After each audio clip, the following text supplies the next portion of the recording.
सुधा समाधान।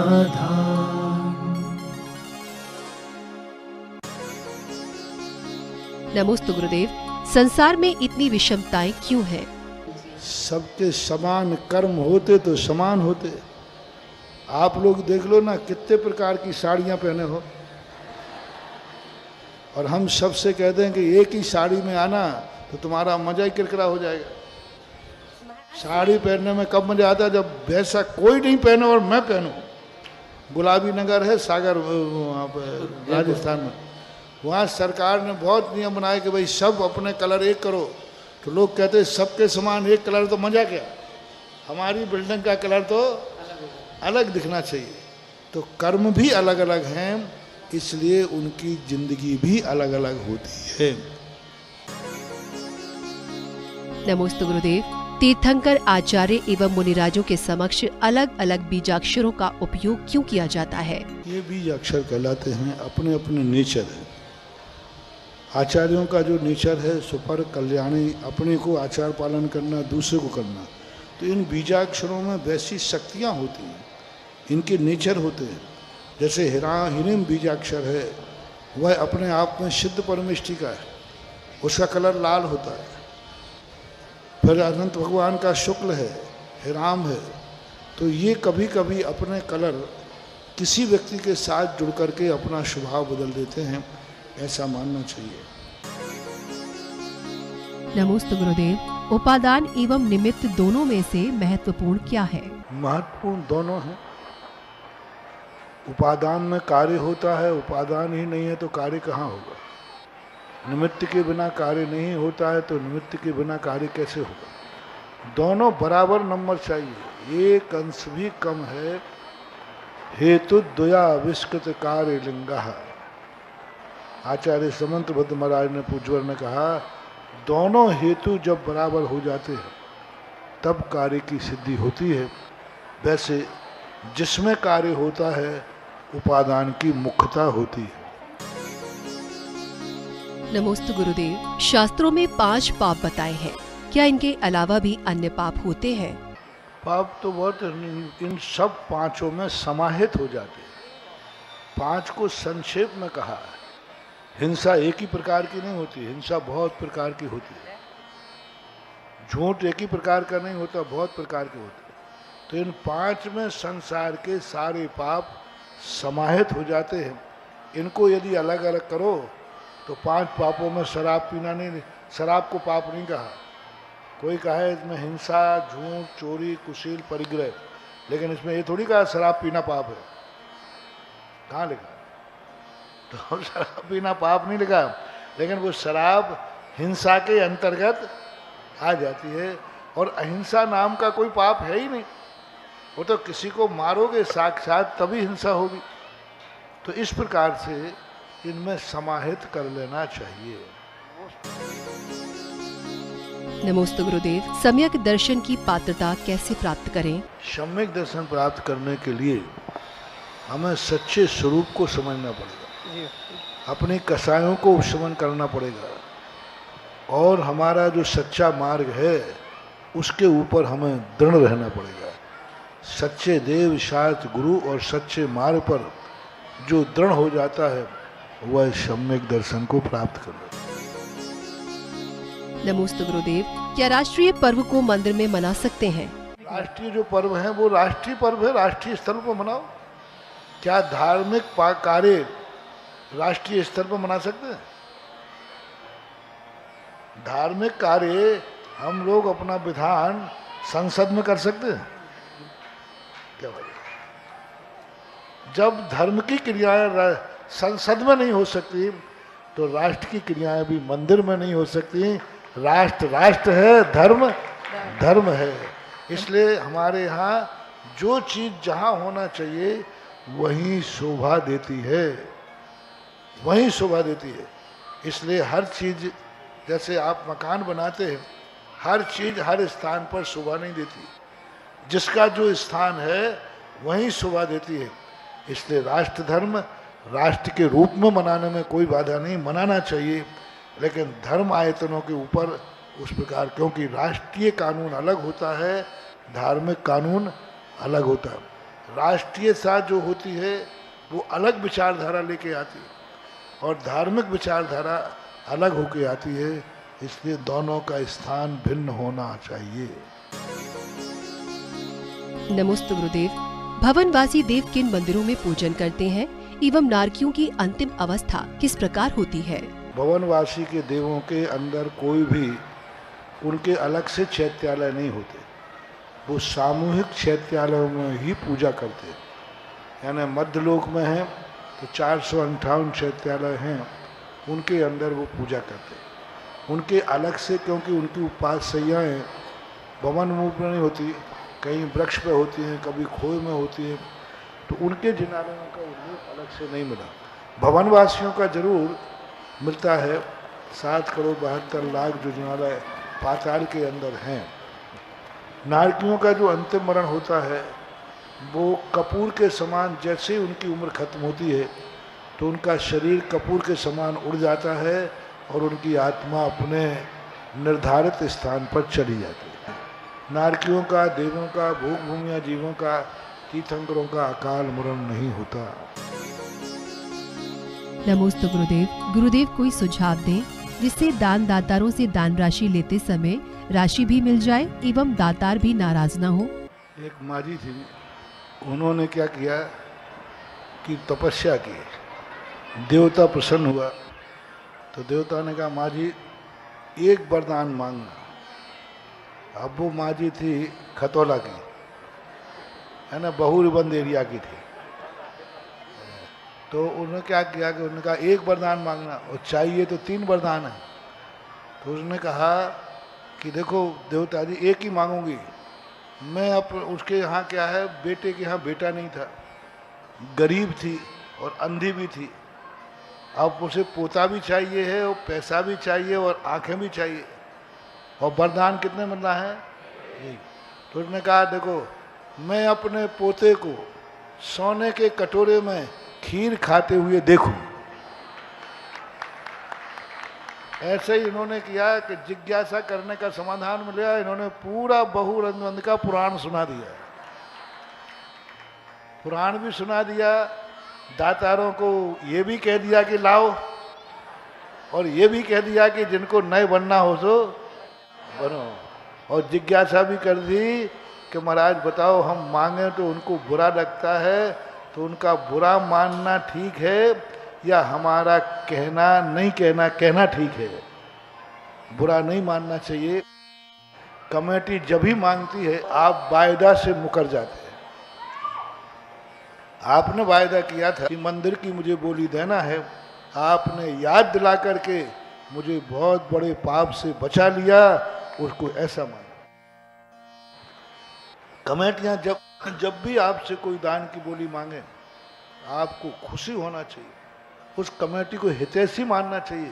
मैं देने थोड़े दिन बाद देता, लेकिन आपने याद दिला दिया, इतने दिन के लिए मुझे तुमने बहुत पाप से बचा लिया, बहुत बहुत आभार मानना चाहिए।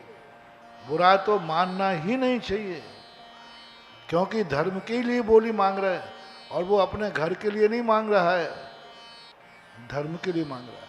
और कमेटियों में मांगने में वो कुछ भी कह दे, कुछ भी कह दे, लेकिन बुरा नहीं मानना चाहिए। हमारे यहाँ जब सांगानेर संस्थान खुला तो एक महावीर पहाड़िया थे, प्रमोद पहाड़िया के चाचा, अभी अध्यक्ष प्रमोद पहाड़िया, कार्य अध्यक्ष।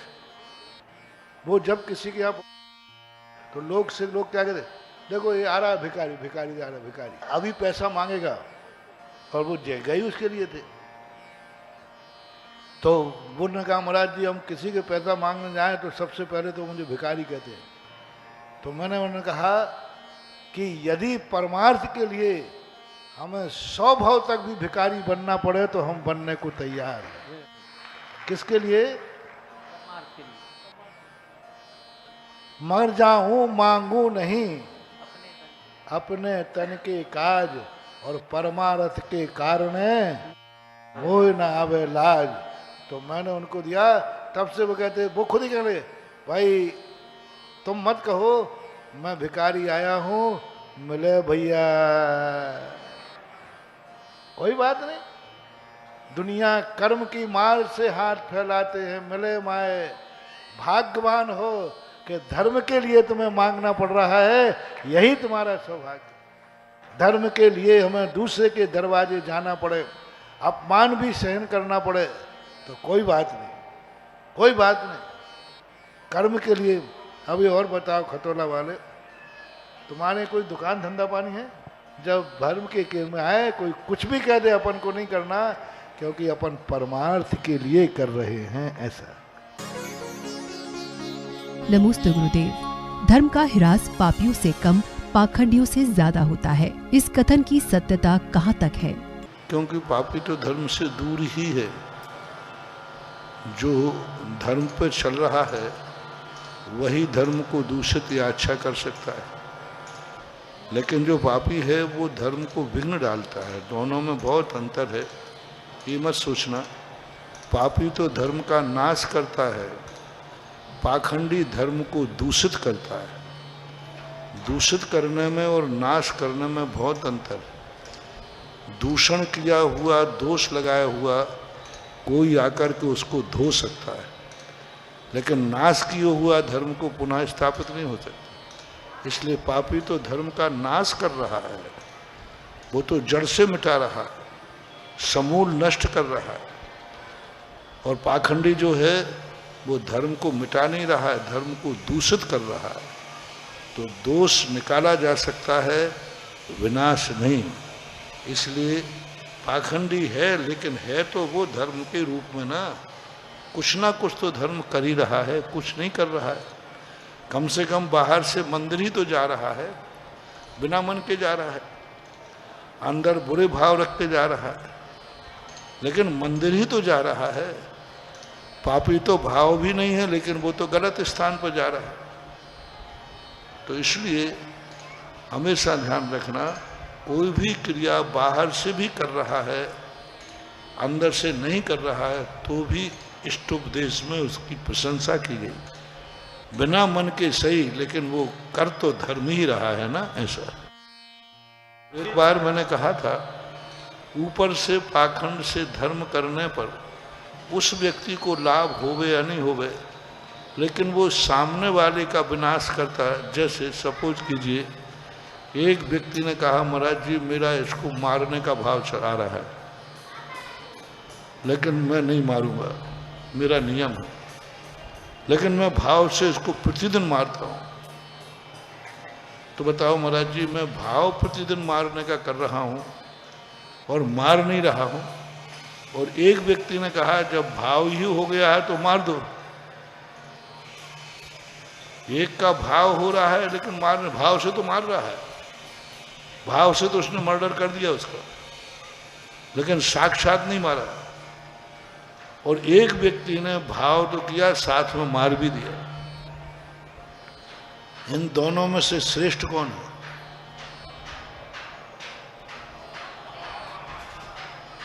अच्छा कौन है?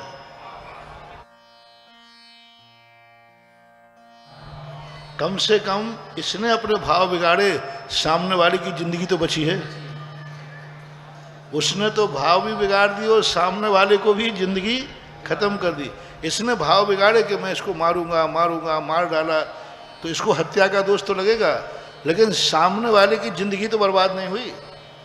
इसलिए बिना मन के सही, बुरे भाव से सही, कैसे ही सही, धर्म ही तो कर रहा है। स्वयं का कल्याण हो या नहीं हो, लेकिन दूसरे का विनाश तो नहीं कर रहा है। इतना तो बिना मन के तुम मंदिर आ गए, मंदिर में तुम्हारे बुरे भाव हो रहे, लेकिन तुम बाजार में रह करके पता नहीं कितनों के बुरे भाव करते, गालियां देते, दूसरों को कुछ करते। तो कम से कम तुम्हारे ही तो विनाश हो रहा है। सामने वाले का तुमने बुरा नहीं किया, वो पुण्य, वो परिणति प्रशंसनीय है। इसलिए धर्म कैसे भी करो, ऊपर से करो, अंदर से करो, बाहर से करो, पाखंड से करो, प्रदर्शन के लिए करो, दर्शन के लिए करो, जैसे बने तैसे करो, धर्म करो। नमोस्तु गुरुदेव। नगर का दुख दूर करने के लिए नेमी कुमार ने अवधि ज्ञान का उपयोग कर क्यों नहीं बताया कि रुक्मणी का पुत्र उस समय कहाँ था? क्योंकि उस समय उनकी उम्र बहुत छोटी थी। जिस समय प्रद्युम्न की स्थिति बनी उस समय, इस समय आदिनाथ की उम्र बहुत ऊंची हो चुकी, बहुत बड़े हो चुके थे। नेमिनाथ के जीवन की वो घटना घटी जब उनकी उम्र बहुत छोटी थी, और उस छोटी उम्र में इस प्रकार की स्थिति न बता सकने के कारण से, अब बालक है, भली वो जानते होंगे लेकिन बोल नहीं पाएंगे। उस समय नेमिनाथ भगवान की उम्र कितनी थी जिस समय प्रद्युम्न का अपहरण हुआ? और प्रद्युम्न का अपहरण हुआ उस समय क्या नेमिनाथ मौजूद थे? ये बात हम कैसे कह सकते? क्या नेमिनाथ भगवान मौजूद थे जब प्रद्युम्न का अपहरण हुआ? क्योंकि प्रद्युम्न जो है रुक्मणी का पुत्र था, और रुक्मणी का जब विवाह हुआ है कृष्ण जी से, उस समय नेमिनाथ भगवान का जन्म ही नहीं हुआ। क्योंकि कृष्ण जी जब विवाह हुआ वो घटना है, क्योंकि श्री कृष्ण की बहन थी और वह शिशुपाल आदि बीच में थे। उस समय नेमिनाथ का जन्म हुआ है कि नहीं हुआ, ये पहले आप प्रसंग देखें। क्योंकि रुक्मणी का जब जन्म हुआ उस समय जो है, उस समय नेमिनाथ थे, जन्म हुआ था कि नहीं, ये किसी के मत में मिल जाएगा। मेरी दृष्टि से शायद उस समय उनका जन्म ही नहीं हुआ। प्रद्युम्न का अपहरण हुआ उस समय, क्योंकि तीर्थंकर की जिंदगी में कभी वियोग का दुख नहीं होता। चूंकि सगे भाई थे, एक ही साथ रहते थे, तो प्रद्युम्न के अपहरण पर नेमिनाथ को भी दुख होगा, तो वियोग जन, तो ये घटनाओं के संबंध में मेरी दृष्टि से उस समय जन्म नहीं हुआ।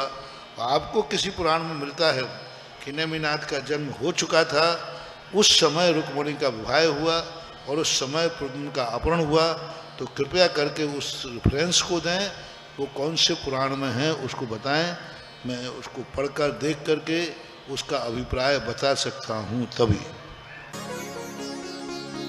नमोस्तु गुरुदेव। जो मनुष्य वर्तमान में कर्म से मांसाहारी, चांडाल, कसाई है, क्या वे पूर्व में सम्यक दृष्टि हो सकते हैं अथवा नहीं? तो ये तो त्याग की बात है। जब जागो तभी, जिस दिन वो त्याग कर देंगे उस दिन सम्यक दृष्टि हो जाएंगे। अंजन चोर जैसा व्यक्ति एक अंतर्मुहूर्त में सम्यक दृष्टि हो गया, सम्यक ज्ञानी हो गया, रत्नत्रय धारण कर लिया, अरहंत बन गया और सिद्ध बन गया। अब वो भी तो सब गुण संपन्न था, वो भी तो सब गुण संपन्न था, सप्त व्यसनों में लिप्त था, रात के सारे व्यसन करके आ रहा है और सुबेरे अरहंत भगवान बन रहा है। रात का चोर है, रात का व्यसनी है, और सुबह देखो तो उसको केवल ज्ञान होकर के मोक्ष चला गया। तो ये तो एक अपने जब समय परिणाम जाग जाएंगे उस समय वह तुरंत उससे विमुक्त हो जाएगा, तो उसको सम्यक दर्शन हो जाएगा। सुधा समाधान।